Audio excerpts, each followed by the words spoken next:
Hey everyone, this is NS Steampunk with a very important railroad crossing upgrade update here and some of my videos that I've done over the past few years. As you probably know, the state of Ohio is famous for helping fund railroads to go LED. They started out with Class 3 shortline operations and began with gateless flashers like the ones that you can see over there. Primarily gateless flashers without gates but just lights and a bell or two. So as time went on, they kept most of the gates incandescent. However, there has been a very big change. In 2023, if you're familiar with the Cincinnati Eastern Railroad, it's a Class 3 shortline railroad, they were the last ones in the state of Ohio to still have incandescent gateless flashers. But not only did they upgrade those to the LED system, they also did the same thing with their gated signals. In 2024, the Ohio Central Railroad followed by the Kanawha River Railroad on February 26, 2025.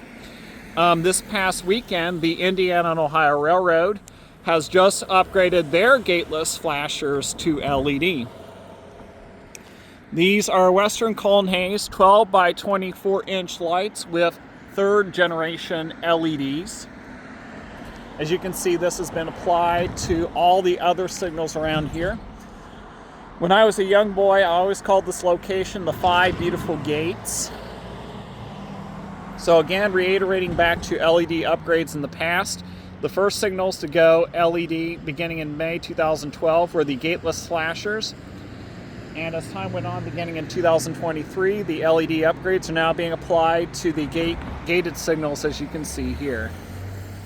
So thank you for watching this video. I will keep you updated if there are any other railroads that have been upgrading their signals to the new LED modernization.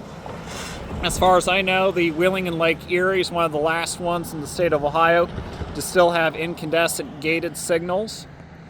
But only time will tell, as a lot of history is being kind of replaced here. So this is NS Steampunk reporting live in Lancaster. Tower 93, over and out.